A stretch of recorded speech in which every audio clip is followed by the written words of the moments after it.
Take it away. All right. So after that, like I'm kind of like got sweaty palms because now I'm nervous. But I do appreciate very much y'all having me. I love yeah, somebody's excited for Santa. It's not me. Oh, I was getting ready to There say, she put is. her on the camera. Hang on right Here there. she You just is. hold that. You may not see her the whole time, but you might hear her. She really entertains herself. All right, Sissy. She's so cute.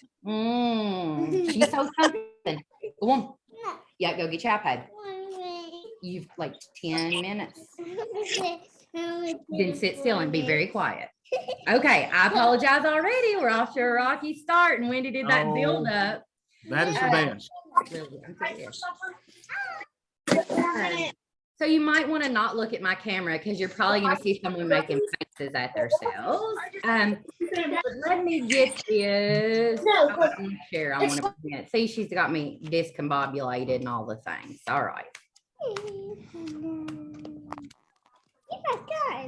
Okay, so today I am going to be talking to you about creating a positive classroom. Okay, so there I put in the chat, here I am. The Lord is testing me. I knew it was a full moon yesterday. This one helps me to keep track of those cycles typically. But I knew when I was in a classroom, you know, there are always those times a year and you're thinking, oh, the Lord is testing me, even if we are those kind of Santa people, right? Yeah. But we want to definitely make sure that we are creating a positive classroom, because one thing that I hate when I'm in schools is when I hear teachers who are, you know, oh, only one more day until we're off for 2 weeks, because you know what? Some of those kiddos don't want to be home for 2 weeks. We all know those kids. Those kids are the best place for them to be. Those kiddos who are not going to have anybody to hug them, love on them, other than those school folks and you all. So, you know, it's always important to make sure that we are mindful of those things. But we'll go ahead, and you have been through my sessions before, so you know where we're going to start. We're starting on our alpaca scale today. I put a new one in. So on a scale of 1 to alpaca, where are we? I know everybody's been teaching today. I don't know where you are, but where I am, it has rained all day long. I've been in Ashland all day, and I just got back home a few minutes before we started. And I thought, if I make it home in one piece, it's going to be a miracle. So I'm seeing a lot of 7s. Amen. I feel you. I'm kind of at an 8, like, hey, what's going on? You know, at this point, I've got a little one. Oh, she likes number 8 too, apparently. So I think he's kind of confused with all the chaos. Now, if you're going to be a helper, you're going to have to be a helper. That one. You about to get voted off the island. That one, Mom, that one. Okay, give me just 1 second here.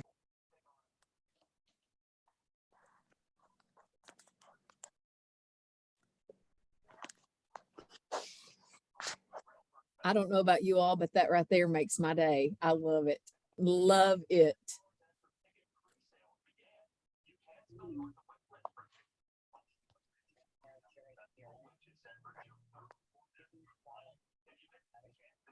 Christy, I think you're here to stay. I don't think anybody's voting you off the island.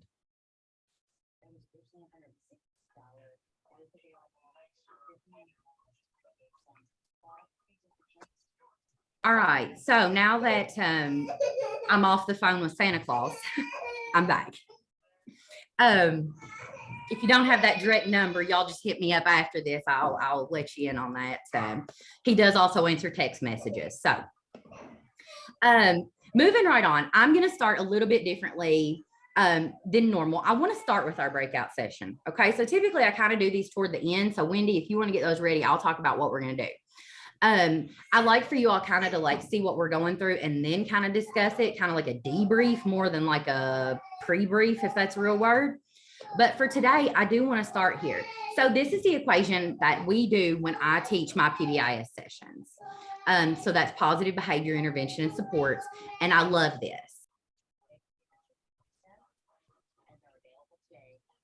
So the A plus B equals C. So as you can see here, A is going to be our student characteristics, and C is going to be what we want for our kids. So that's what I want you to think about. A is going to be what they come to you with. or without.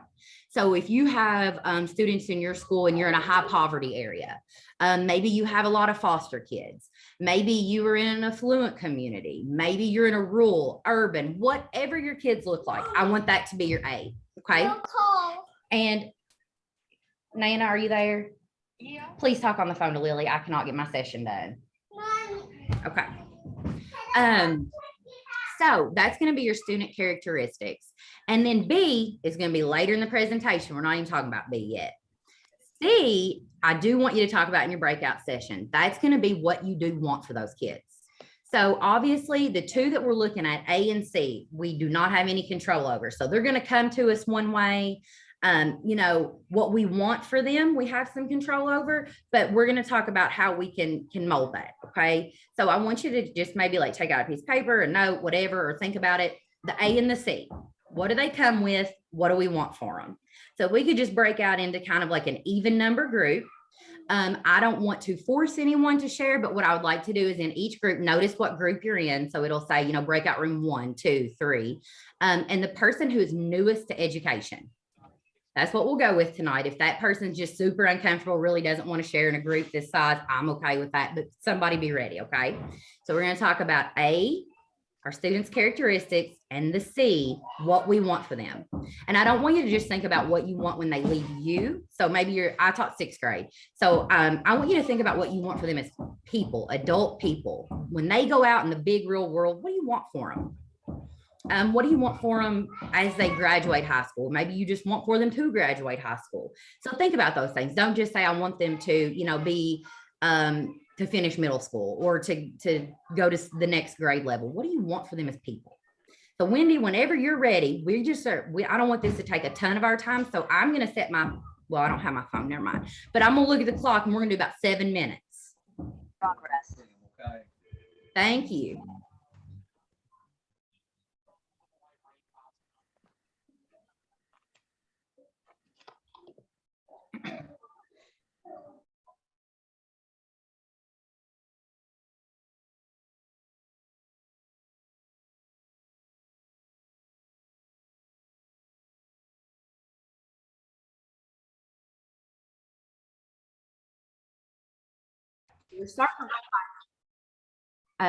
Is everybody back, Wendy, or not quite? Not quite yet. It doesn't look like, is it? Okay. That was a really minutes.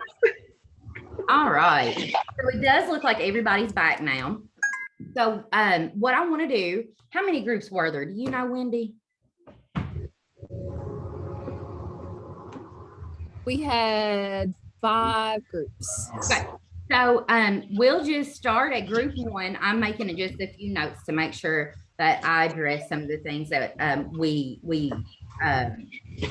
say our characteristics our students are already coming with, because, you know, I'm from a similar area to you all, but a little bit different too. And I travel around our region, which is about 21 districts on the regular, and here and there to some outside of that 21. So, you know, in Kentucky, it's a pretty, you know, geographically different state. You know, Northern Kentucky doesn't look like, you know, where I live over in Eastern Kentucky, and Lexington looks different, and West Kentucky kind of gets a little more country-ish, rural-ish again. So, you know, we're kind of all over the place, right? So if the person who is going to be the speaker for group 1 would tell us what you guys talked about, your student characteristics and what you want for them. All right, I guess I'll speak for group 1. Oh, unless there's somebody else on there. All right, so our group had a lot in common. So most of us are in rural areas. Most of us have grandparents that are raising the kids. There are foster children. There's a high poverty rate, not a lot of opportunity. One of our participants has a lot of migrant workers, children too. So a lot of English as second language students. And I think we all agreed that one of the things that we want is opportunities for our students. We want them to be able to feel confident in some skills that they have, and be able to have a positive future and feel that they are capable of doing something if they really want to to move forward and do that. So that's pretty much it. Great, thank you. I appreciate that very much. And just everything you said, that sounds a lot like, the area that I'm in, that I serve. We have several of our districts who have migrant students, and definitely, the English as a second language. And those are some things that I do actually have in here, because that's something I encounter quite a bit about addressing that. So group 2. Hello. So in group 2, we were talking about kind of similar things like Susan was saying with the poverty areas being in a lot of our schools, and wanting our students to be able to be more independent in creating music and art, and just encouraging them that they're gifted, like any of the students can create music, can create art, and showing them things that they would not have normally seen, just exposing them to more than they see just in their everyday lives with art and music, and encouraging them to keep it as part of their lives even after they're no longer our students. Wonderful. Thank you so much. Group 3.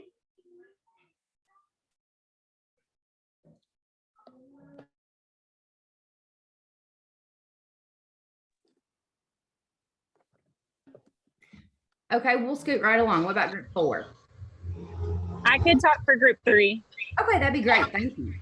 We kind of said something similar, especially to group A. We were talking about how we want them, well, one, they come to us with all sorts of different socioeconomic backgrounds and whatnot. And I also mentioned they come at sometimes different levels, but for me, teaching like 6th grade band personally, it's like a fresh slate. So that's kind of unique. So we all talked about how we want them to have develop an appreciation for the arts, but also we want them to leave with like confidence as well. It's kind of what group 1 said, but leaving with just a skill set that they can use moving forward. That's not necessarily arts, but that they learn through the arts. Great. Thank you so much. And one thing about what you said, just like with the confidence, like those skills are translatable that you want, even if they don't pursue necessarily a music or a career in music or arts, those are things you need. Public speaking, even just enough for, working in a group. So, having those soft skills, we want that for our kiddos. What about group 4? That would be me. We talked about the same things that the other groups did. Kids are coming to our classes with a lot of baggage, trauma, just life issues, as someone put it. But we said that we would want them to leave our rooms knowing that somebody loves them. Have an open mind, being accepting. Jamie Cornelius, who I love to death, said something I'll never forget. She said, I want my kids, when they become a parent, to be able to sing a lullaby to their kids. And that's so touching. So it goes way beyond academics. I love that very much. I like that, how you said that, because you all are, in the arts and everything. That's not a way necessarily that we would phrase it in my behavior side, but you want them to be cycle breakers, right? Do you think that their parents sang lullabies to them for the most part? No. Somebody said they live with grandparents. They're migrant. They're moving all the time. They work a lot.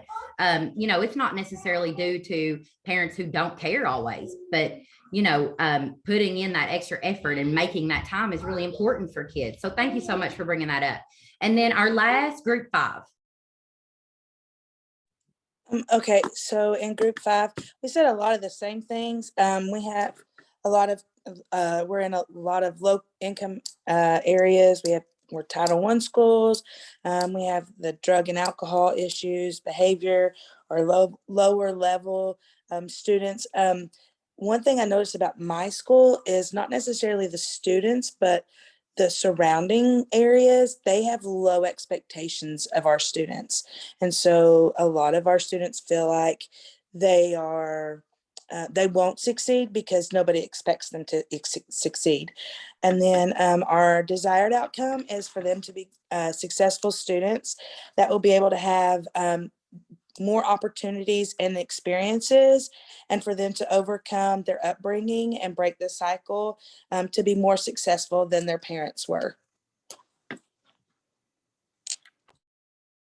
Okay, you said something that I hear so much in my really rural schools. So I live in Bath County. I don't know if y'all are familiar with geography. I'm in the middle of like Moorhead and Montgomery County, Mount Sterling. So we're rural, right? Very rural.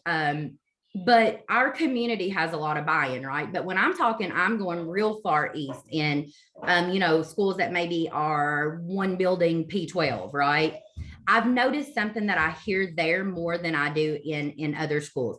And that is, well, I'm just from blank county. I can't do nothing. I don't know nothing. And I think that is, a low bar, a low expectation that has been set, not necessarily even by them, but for them, right? That community doesn't expect much. The parents don't expect much. Sometimes the teachers might not expect much, right? That's why we really talk about having high expectations for every kid every day. We can't let anybody slide through. We always want to be understanding and caring and we want to do, what we can for our kiddos, because we know we have traumatized kids, right? We know that we have kids who come from a situation we could never imagine. They may not know where they're going to sleep tonight, if they're going to eat, or who's going to be home, if anybody, right? So we want to be understanding to that, but that does not mean we lower the bar, right? We still have high expectations for every kid every day. And Tony said that's how our Lee County kids feel. I hear that a whole lot in districts similar to that. I kind of know where you're at down there, and they'll say, well, I'm from, Lee County. I can't do that. I ain't going to college, or, just whatever it is. And we have to remind them, we want to build pride in our community. I can remember being in school and hearing, some rumbling of, well, I'm from Bath County. I won't ever be able to. And our community has really rallied around our schools. And, I feel like that's something that's really, really important there. But it's really important for us as educators to keep those high expectations. Because if we put the bar down here, nobody's going to jump over it, right? I mean, they're all going to trip as they walk through. We want it up here so they can make leaps and bounds above where they are. So you all did wonderful on this exercise. And like I said, we aren't finished with it. We're going to come back to that B. Okay, we'll come back to that at the end. But going on from here, maybe. Okay, I want you to think about this. If you feel comfortable and want to unmute, you can. If not, put something in the chat or just give it some thought. Okay, I'm easy here. But seriously, give this some consideration. Have some self-reflection. That's something that's really, really important as educators, even when it's, about content, not just, our SEL, our behavior, all those things. Lessons bomb sometimes, right? I remember doing these, intricate things in my social studies class that I thought, oh, they're going to love this. And the kids are like, ugh, things like that happen. Reflection. So what kind of teacher are you? What kind of teacher do you want to be? All right. So more importantly to me is not what kind of teacher you are, it's what kind of teacher you want to be. Because if we have some ideas of where we want to go, of who we want our kids to look back and see us as, those are the people we can aspire to be and become, right?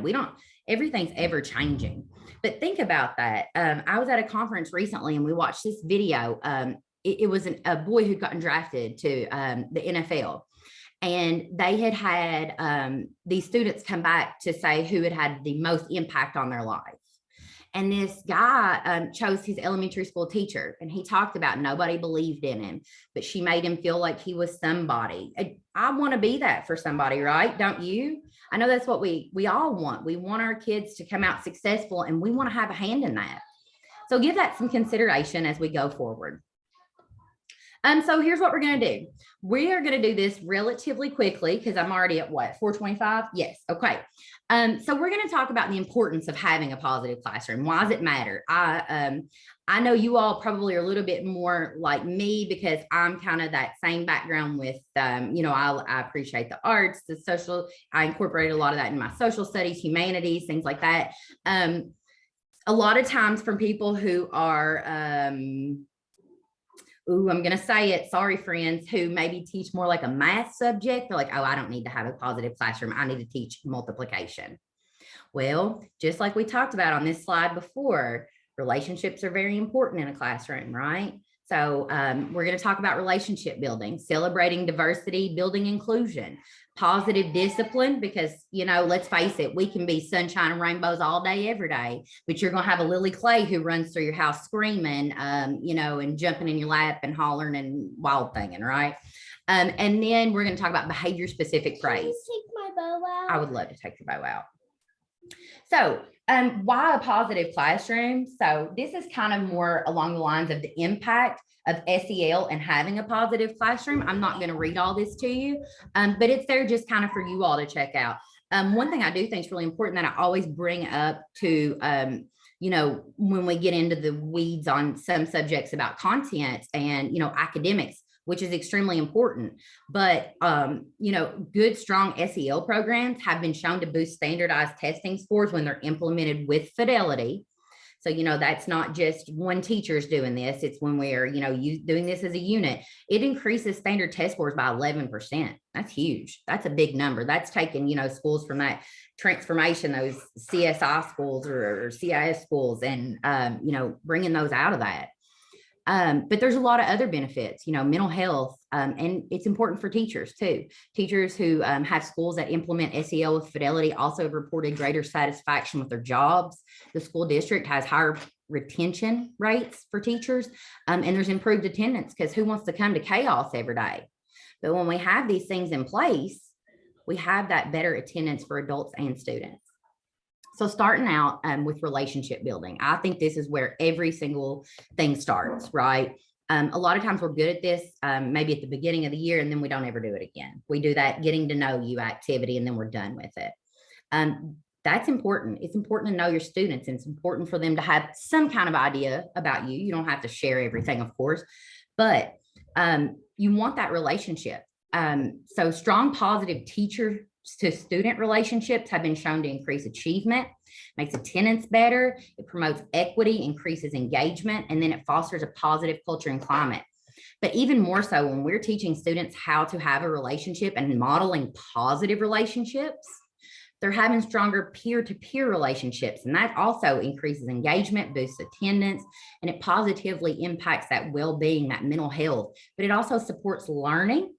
And one thing that we want for our students is intrinsic motivation. We can give a piece of candy all day long, but if they don't care what their grade is in, you know, your class or any class, they're not going to do the work. So we want that motivation. We want them to have those relationships so that they feel like they're a member of the group. It's important for them to succeed. So these are just some examples of how to start building relationships. This is a slide that I do in some of my more geared toward relationship building and our restorative practices trainings. But this is me. This is me on a slide. There's me and my son. He's a first grader. There's Lily Clay in the King Kong costume. It's very fitting. She's worn it for 2 years in a row for Halloween, and I have a feeling we'll be King Kong next year. Everybody thinks they're going to have a little Cinderella. I have a little King Kong. I do kickboxing. I have a million house plants, love them all. And then I have this picture up here at the top because I was a middle school teacher. I love middle schoolers. They are a bunch of wildcats. You never know what they're going to say, and you have to have thick skin.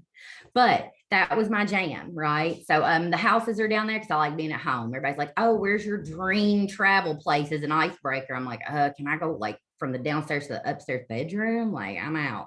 So, you know, just building a little rapport. And why do we do this? And why do I do this in trainings? Because somebody just now said, oh my God, I love houseplants. Relationship, right? Somebody else said, oh, I hate being at home. I love to travel. We have something to talk about. And I saw a few of you who obviously are middle school teachers like I was, and they're like, yeah, they are wildcats, you know? So we've automatically built some rapport there, right? And so another slide, where to start. So there's a lot of fun activities. I know one that I do in-person training is like the spider web, where you throw the yarn. You can do that with content. Maybe we're naming famous paintings, or we're doing famous Renaissance artists, and whatever it is, incorporate your content. If we're naming brass instruments, you know, but importantly too, you know, maybe we're just taking that moment for that SEL, for that relationship building, and we're all going through favorite colors, and we're throwing the yarn and the spider web, and we can see how we're all connected. But icebreakers, it's another good way to start. These are just some examples of what you can use and what you can do there. But that's an important part of a classroom, is to make everyone feel important and included and like they matter. The next thing we're going to talk about, celebrating diversity. So I am our SEL specialist at KEDC, but I also am on our DEIB, which is Diversity, Equity, Inclusion, Belonging. Ooh, that's a mouthful. Team, but we have a team here at KEDC who we do a lot of different things with our districts along the lines of DEIB. We do a lot of trainings. We do, some different things like that. But my main focus when I do DEIB is poverty. So one thing that people often think when they hear diversity, equity, and inclusion, I come from the special ed side of the co-op before I came to the SEL. And so when we hear inclusion, we oftentimes think special ed automatically, right?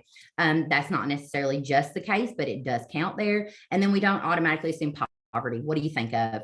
Race, right? And a lot of us don't realize that, this includes a whole lot more than just race. So I put down here a reminder that diversity is race, gender, socioeconomic status, sexual orientation, disability, nationality, language, and then there are others. But just keep in mind, I hear people all the time say, oh, we don't have any diversity at our school. Yes, you do. Do you have males and females? Diversity. Do you have, those who are privileged and those who are less fortunate? Diversity. Different things. Not all your families look the same. That's the sword I always say I'll die on. That's why I've put my little poster here. So, making sure that we're mindful that not every family is white. Not every family has a mom and a dad. Not every family has a brother and a sister, right? My family doesn't look like that. I'll be honest with you. I know a lot of people's families who don't. So just being mindful that we don't want to exclude anybody when we're trying to create that positive classroom, that positive culture, because as soon as you say to a student who's in trouble or who, forgot a permission slip, I'm going to call mom. Well, they don't have a mom. You've automatically turned that kiddo off, right? And if it's a situation like mom's in jail, mom is dead, I don't know mom, you've really already kind of damaged that relationship. So making sure you know your students, making sure you're using that language that is inclusive. So I heard somebody talking about, they had a lot of migrant students. One thing that's first on the list here is having materials translated into applicable languages. Typically for the districts I work in, 2 is fine, English and Spanish. I heard someone on a KDE call recently say that Fayette County translates into 27 languages. I can't even name 27 languages. I'm gonna be honest with you. Like that's a lot, right? But if we can have that English and Spanish, typically, we can get most of the kiddos that are in our districts. This is important this time of year. Don't assume everyone celebrates the same holiday as you. Am I saying don't tell somebody Merry Christmas? No, absolutely not. But I'm saying to be mindful that not every celebration looks the same as yours or mine or each other's, right? Because not everybody does Elf on the Shelf, and they're smart people. Not everyone celebrates with the use of Santa Claus. Not everyone celebrates Christmas, right? So just being understanding. And then not being in the school does not mean not involved. There are parents who don't feel comfortable being in the school. There are parents who don't feel welcome because of their own life experiences when they were in school. But making sure to make the effort to, not exclude those kiddos or those parents just because they're not going to be the first ones to volunteer for field day. Using that inclusive language, like I said, making sure, we're not saying, well, I'm going to call mom. Say, well, I'm going to have to call home. Right. And that's a big change. That's a huge mind shift. That was hard for me. But, we talked about earlier in our A, what we have. I heard a lot of people say grandparents are raising kids. I hear that everywhere. Lots of foster kids, lots of broken homes. I wrote down drugs and alcohol. A lot of times those parents might be absent. Right. So, just making sure that we are mindful of these things. Making sure all students are represented around the classroom. I go in schools sometimes and all the posters on the wall are of middle-class white moms and mom and dad, kid, right? That's not what most families look like. So just being sure that we are representative of all of our kiddos is very, very important. I have a friend whose daughter is biracial. And I remember when not Enchanted, the other one, in Canto, Maribel came out. She's got the black curly hair, and she is Colombian. I don't know, but I didn't watch it. But I remember how excited she was about her because she looked like her. And my friend's daughter's name's Mackenzie, and she said, Julia, have you seen her? Have you seen Maribel? She looks like me. She's a princess like me. And I was like, oh my God, yes, Mackenzie, she is. And I said, you both have curly hair. Because I didn't know exactly where she was going with that. And typically, you know, we see our princess with long, straight blonde hair. She said, no, Julia, she has brown skin. So, you know, just making sure that we're mindful of that representation, that mattered to her, because typically the princesses she saw were Cinderella or, you know, Rapunzel or Belle. So it was really exciting that this princess looked like her. And then, you know, experiencing culture. I heard somebody talk about that and it made my heart so happy because I couldn't wait till we got to this slide. They talked about exposure. We can't do better if we don't know better. Okay. And I bring that up because we want our students to be inclusive. We want them to have open minds. We want them to have new experiences. We want them to appreciate the arts, all the things, but you can't do better if you don't know better. Right. So it might not necessarily be that you have students who don't like another group or who don't, you know, like a different religion. It's probably that there's lack of exposure. Right. So making sure that we have these cultural experiences, we learn about different holidays. Right now, my son's first grade classroom is doing Christmas around the world. What a great opportunity to incorporate, you know, some social studies, some arts, some history. And he has loved this unit. He came home and told me how to say Merry Christmas in Hawaiian and was very proud of himself. So, you know, just making sure that we are having these opportunities for kids to see that there's more than where they are and what they're doing. So I want you to read this before we go into the positive discipline. Think about this for a second. Okay. So if a child doesn't know how to read, we teach them. If a child doesn't know how to swim, we teach. If a child doesn't know how to multiply, we teach. If a child doesn't know how to drive, we teach. But if a child doesn't know how to behave, we punish, right? I'm sure, much like myself, all of you all have made mistakes in your life, right? Nobody's perfect. Do we want to be punished for every mistake we make? I've made mistakes at work, and I would hate to have to go to the timeout at the KEDC office. I mean, sometimes I might like it, but not on a typical day. I got too much to do, you know? But think about that for a second. I mean, we automatically have these assumptions when kids come to us, especially in middle school. I remember when I first started teaching and I said, do these kids not know how to act? Maybe some of them didn't. Maybe respect looked different at their house than it looked at school, right? Have you ever heard of street respect? It's not the same as school respect. So we have to be mindful that just because we think that these kids should come to us being respectful, what's respect look like at their house? Maybe it's fighting when somebody calls your mom a bad name. That's not how it looks at school. We have to teach our kids these hidden norms that they don't know. Well, my clicker's not clicking. So on the positive discipline, what I really want to talk to you all about tonight is the reactive versus proactive discipline. Okay. Now, don't think, well, Julia, she obviously never is reactive. I had to mute a minute ago to yell at my kids. So I'm not passing any kind of judgment, but we do always want to try to be proactive in our discipline. So what's that mean? We want to prevent the problem before it starts. Okay. That's not going to work every time. I warned Lily Clay with her life that if she come in here hollering and screaming, she was not going to Nana's tonight. Right. Well, it didn't work.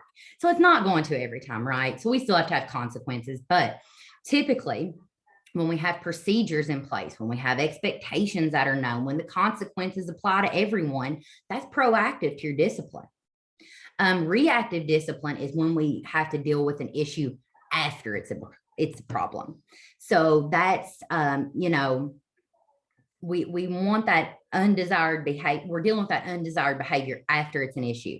So the kiddos are already, you know, up out of their seat and running and hollering or whatever the chaos is.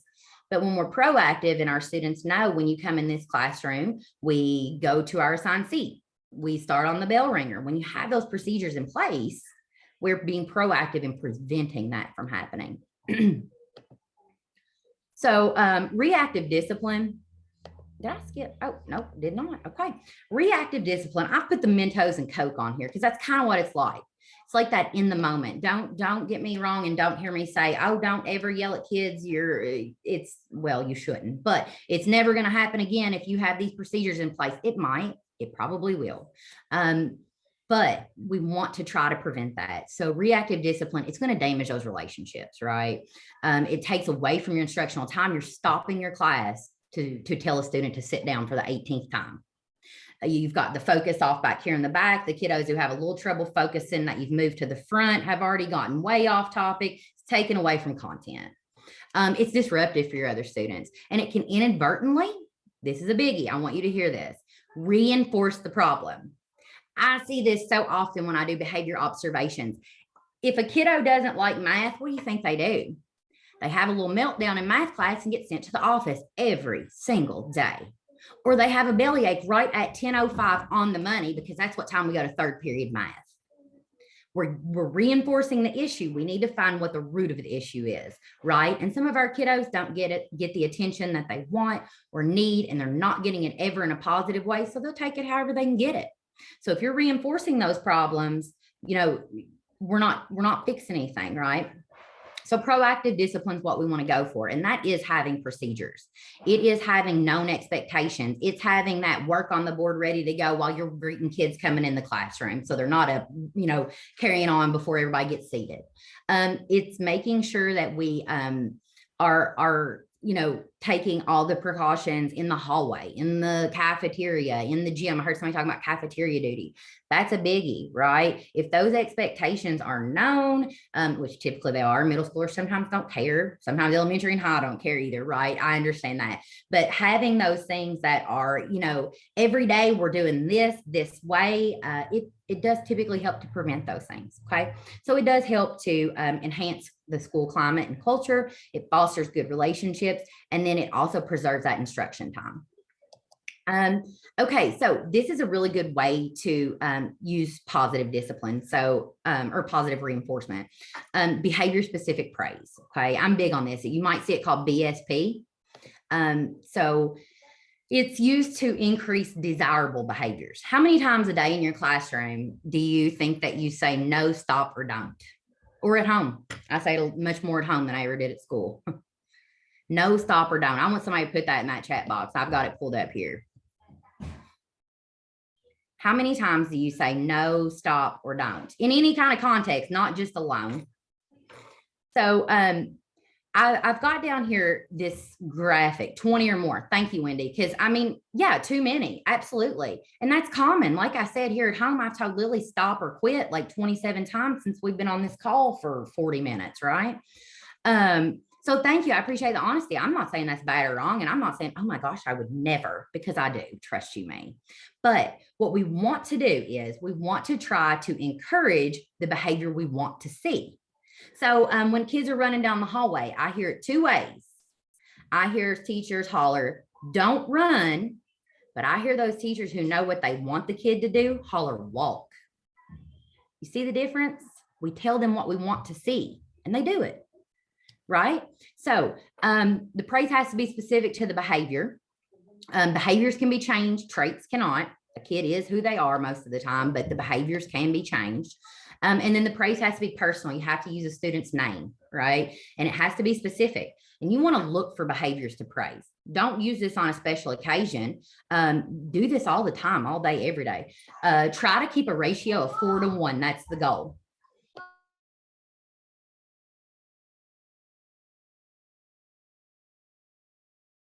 She had a huge announcement that she's going to the restroom, so I apologize. So we want to do the reinforcement versus the punishment, right? So when we tell students and we praise them for the behaviors that we want to see, we're going to see those more. So the goal is to keep a ratio of 4 to 1, +4, -1.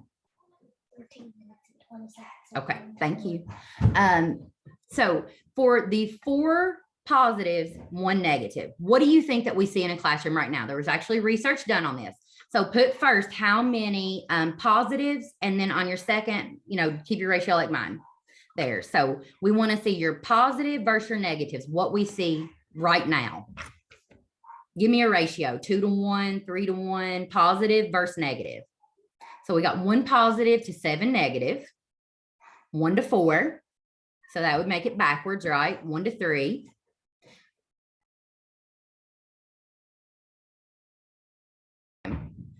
Okay, perfect. 1 to 1. I've seen some good guesses, but nobody has even come close. The ratio right now is 1 positive to 17 negatives. And that comes from actual research done in actual school buildings. Okay, that's a lot. It's huge, right? Yeah, I see somebody say, wow, absolutely. But I hear a lot of people be like, oh no, there's no way 17. But typically, what are we saying? We're saying no, sit down, stop, don't. Those are negatives, right? Those are all negative language. So if we can just rephrase those instead of don't run and say walk, right? We're telling them the behavior we want to see. So going on from that, because I've spent too much time, I could get off on in the weeds on this one because I really do enjoy, I love a good number. But one thing that's important to remember is from Maya Angelou, and I think that this is something that we oftentimes forget because we're so focused on content and, not necessarily by any fault of our own, but our administration, by the state, by legislature, there's so many, standards we have to accomplish and by this date. But people are going to forget a lot of things they learned. I said, I'm not sure I ever taught a kid anything about social studies. I hope so. But if not, I 100% know that they know that I cared about them to this day. I loved them. I didn't like them all the time, but I loved them all the time, right? I tell my little ones like, ooh, you testing me right now, but boy, I love you all the time. They know how you make them feel. So behavior specific praise. That's why I put that quote right where it was, because it teaches students what meeting the expectation looks like. When students know what specific actions meet the expectations, they can repeat those. But more than that, it makes kids feel good about what they're doing. They're putting forth effort, right? It doesn't always have to be Lily Clay, good job, you got an A+ on your paper. It could be good job, Lily Clay, you're being quiet in this moment, right? Sometimes you have to look for things to be praising on, but they're always there. They're always there. So here are some examples, just some practice. You can throw these in the chat, just a Y or an N, a yes or a no. So behavior specific praise. Good work, Emma. Good luck, Emma. Hang on, I've lost my chat box. There he is. Just a Y or an N. Do you think that this is behavior specific praise? Good work, Emma. Good luck, Emma. Okay, no, it's not. And here's why. I can see why we thought so, because we did put the name, right? But we didn't say what she did good. Good work. We could have said, my son, God love him, his penmanship. When it's good, a very good praise for him, if we want to see it repeated, would be great penmanship, John Robert. So we want to tell them what they've done well on that work. We don't have time to go through all these, but just do one more here. Trey, I like how you're sitting with your feet on the floor. Yes, right? So that is, we're telling them the desired behavior, feet on the floor. They might be the kiddo with feet up in the air, or, tip tapping on everybody else. Lily Clay, you're being noisy. You're going to have to get. Feet up in the air. All right, so here's the last thing I want to talk about. Let me run this one off again. You ready to go, Nana's? Yeah. Go get your backpack. And your shoes. All right. Okay, so the A and the C that we talked about earlier, we're coming back around to it. We're finally a circling. Just took us a little while to get here. So your A was what your kids come to you with, right? Nothing we can do about that. I wish we could. I wish I could have a house full, but Lord, I'd lose my mind and I'm broke already, so it wouldn't work out. But you can't control what they come to you with broken homes, with drug addicted parents, with drug issues themselves, tobacco use, vapors. We can't control that they're migrant. We can't control that they live in a rural area with little opportunity a lot of times. That all sounds so bad, and negative and doom and gloom.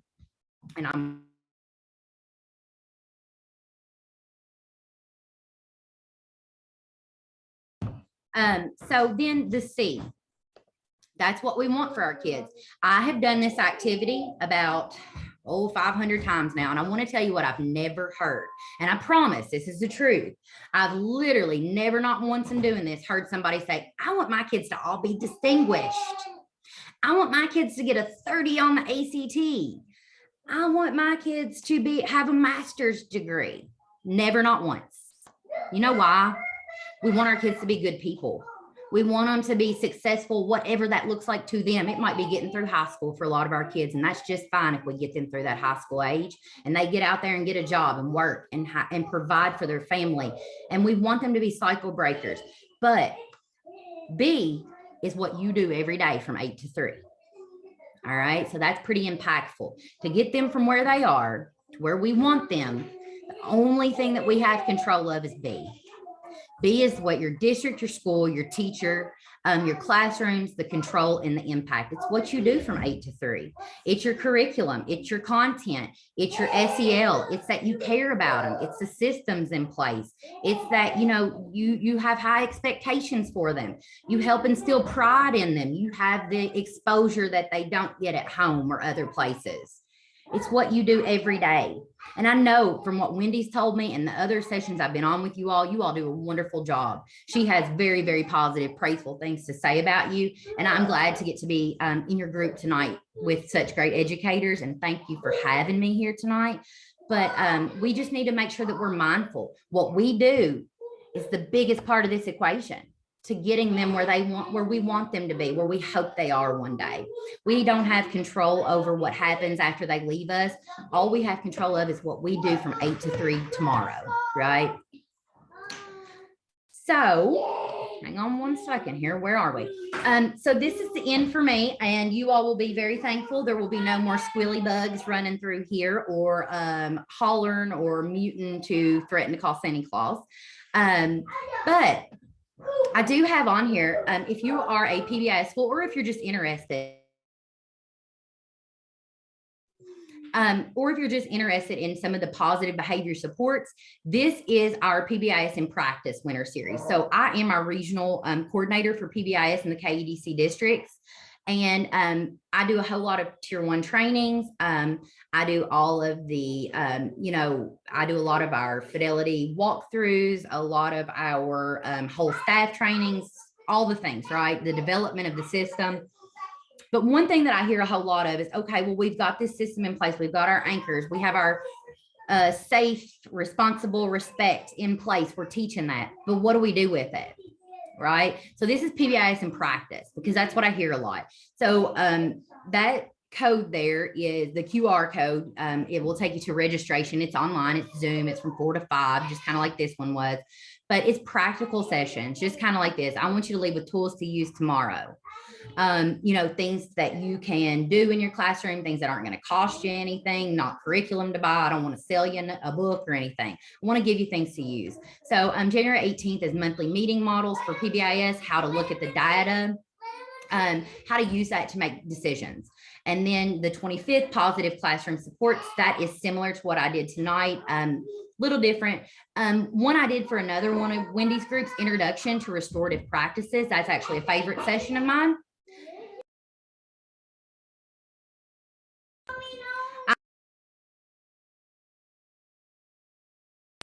All right, Sandy's getting called. I hate to tell everybody on here, but I hope that elf has turned a blind eye to this chaos in this house tonight.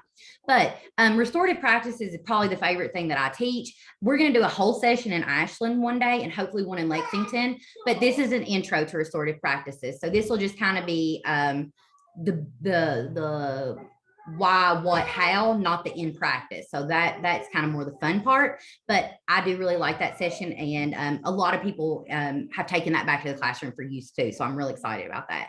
And then tier 2 interventions will be that February 8th one. That's another great session. Our other SEL specialist does. She is a former school counselor, but those tier 2 interventions are for your kiddos who are having a little bit of trouble, maybe in your tier 1 universal systems that you have in place, who maybe just need a little extra help behaviorally. Okay, so those are good sessions too. But I'd love to have any or all of you, and I'm very thankful to be with you tonight. please, if you have any questions, feel free to reach out to me. I put my email. Whatever everybody needs, I would love to be a resource, and I appreciate very much y'all having me. Been a great group. Thank you. Thank you very much, Julia. I think you could see in the chat, I think, several of the things that you mentioned were just really eye-opening. The one positive to 17 negative. And for me, I know some of our educators on here may speak to this as well, but I never really thought of it as being negative. I do this with my children all the time. Don't do that. Stop doing that. So I'm going to have to reframe even the way I speak to my children at home. So very, very good practical things that we can use. Like I said, use starting tomorrow. So very, very good. I loved, what you shared. Fantastic job as always. I'm going to put in the chat as soon as I can find it. Wonderful session. I love seeing all those comments. Here is your session evaluation. Kristen, I love that. I need to remember this with my 2-year-old. Yes, I agree. I wish I'd started using this with my children when they were 2. Yes. Mine's 4. I hope it ain't too late for her. Well, mine's 18. It's probably a little late for me, but maybe he can take it to college with him and say my mom's not that bad. So I'll start using it now. I saw one comment came through. I've lost my chat on here. Absolutely. Please feel free to share this PBIS poster. You can screenshot it or take a picture, because the code will still work. We'd love to have any and everybody at those. And then I didn't put those on here, but we do have at KEDC a PBIS MTSS cadre. We do quarterly meetings, and if anybody's interested in that, please let me know. You can register, and we would love to have you at those. Love to have Julia, if you don't mind, I may send that out also an email. So that'd be perfect. I can just send that stuff to Wendy. Yes, I will send those flyers out, because that may be something you all want to pass along to admin in your building. Also, like you said, new teachers in your building. I think that's one thing that we did spend a whole lot of time this summer. Jordan and I typically do our PBIS was training new teachers. Absolutely. Because so many coming in on like those option 6 who've never even heard of PBIS, or even who've been through TEP, and Right. That's not necessarily something that is taught there. So absolutely, yes, please Love it. Reach out to us. Right. So I will send those out to you all in an email so that you have, and like Julia said, it's really easy to register. If you all want to register, or other people in your buildings that may be interested, pass that information along. And again, that's one of your ways that you all are establishing yourself as leaders. So love that as well. Julia, thank you very much. As always, fantastic job. Love it. If you all have any further questions, I will be on. I know we've got invoicing coming up. Some of you that may not have been on here initially at the beginning, I did make a little disclaimer. I know that Jackie made a wonderful video for us, and I know you all loved that video, but let me just preface that our invoice process will continue. So those of you that were with me last year, everything on invoice 1 will continue for the entirety of the year. We'll keep adding to that invoice. So you'll still have many new cadres that will keep adding. So the only changes to the process, I guess I should say, is we wanted to give you an opportunity to get paid before Christmas. We wanted to give you another opportunity to get paid before spring break. So nothing's changing, other than we wanted to give you more opportunities to earn some money versus waiting until the end for payment. So some people have messaged me and they said, hey, Wendy, I'm not ready yet. I've not completed. That's fine. Some people have even said, hey, can I wait until June, July, turn it all in and get one big lump check like I did last year? Absolutely. You do not have to turn in anything in December. That invoice will continue, and you can do everything all year long. It's not like that any of those sessions expire. So I just want everybody to hear that. You've got all year long to work on your sessions. So I think everyone in Cadre 1 asked that question. Yes. So here's the thing. You've got all year long to work on everything, just like you did last year. The only thing that we're doing is we're trying to give you opportunities so that you can look, there's Lily. Everybody say hi to Lily. The only thing we're trying to do is we're trying to give you an opportunity that if you wanted to, and I use this term loosely, If you wanted to cash out and get some of the money that you've earned now before Christmas, you can go ahead and cash out some of your invoice for invoice 1. If you wanted to wait and get some of that money that you've earned before in March, before spring break, you can go ahead and say, hey, this is the work I've already completed. I want to cash that out in March. So, you know, last year we made you wait, and everything that you didn't get paid until July. You know, your check didn't come until August. This year it was like, hey, you know, we want to pay you for the work that you're doing all year long. So we're going to give you like incremental payments. So I think that's probably the best way to explain what we're doing. You still can go back over Christmas break. You can still watch any of those recordings, any of those sessions. You still get to earn all that money, all that stuff. It's just the only thing we're doing is giving you opportunities to earn that money in incremental payments throughout the year. I hope that makes sense. That's probably the best way I can do to explain it. What you will see is that when you come back in January, I will have added a bunch of new stuff to the invoice 1. I will add a bunch of new things to invoice 2, like those immersion trips and those opportunities. I'm going to be adding things like that. I'm going to be adding new things to the invoice that I didn't have last year. So my wheels are always turning. I'm always looking for really cool ways to pay you for the great work that you're already doing. I'm going to be talking to some of our fantastic admin like Miss Becky Smith and Sabrina and Dwayne and those admin that are in your building, and they see the things that you're doing that are phenomenal. And I'm going to say, hey, these are things they're already doing for you, like PLCs. I want to find a way to plug you all in to share out the great knowledge that you're learning and to pay you for it. So if you're having conversations with your admin and you're going back and you're saying, wow, this was a great session. How can I share this with teacher leaders? Not just within your arts group, but within everybody in your content areas across your building. We want to pay you for that because we know that's how the best work is shared.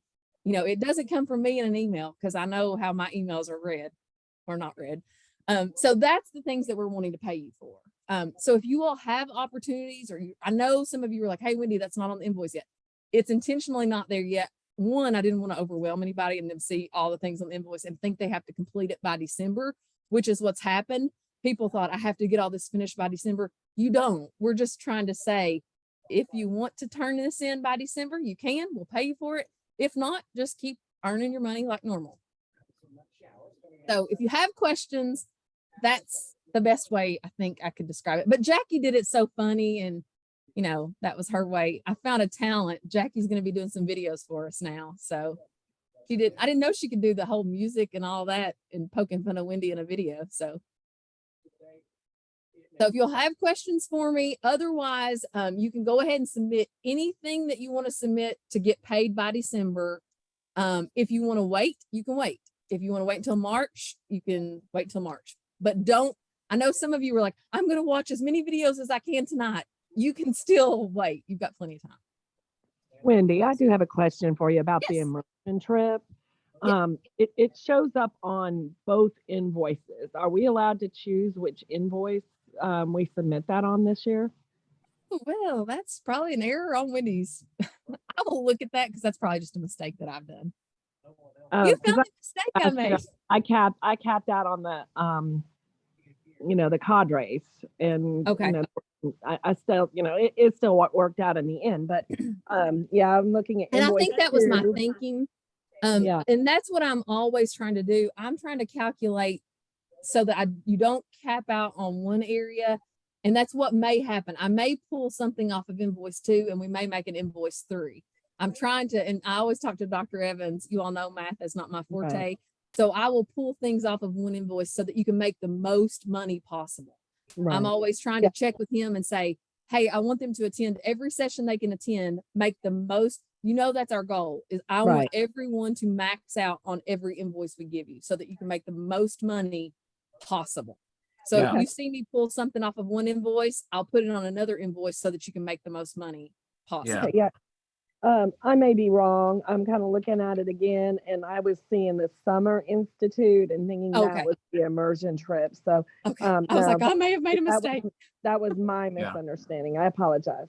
No. If you all know, I make those mistakes like that. So if you find one, please just let me know, send me an email, because I'm going to tell you right now, I make lots of them. So I joke and tell Dr. Evans I've only made one mistake the whole time he's ever known me, but y'all know that's a lie. I make them every day, girl. I do too, multiple. We're only human. Yeah, that's Only right. human. Thank you. Thank you.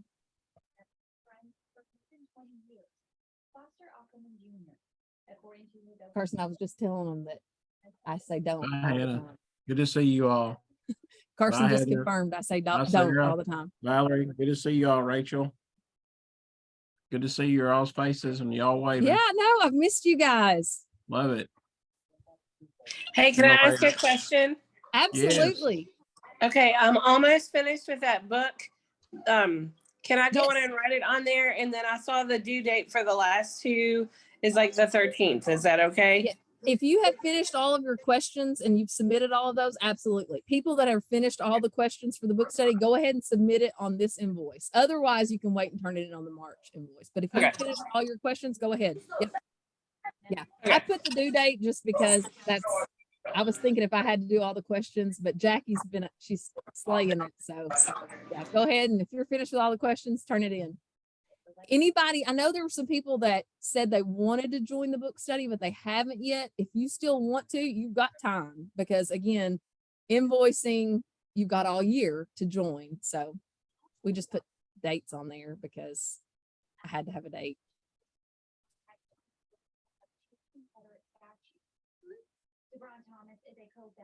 See you, Sandy.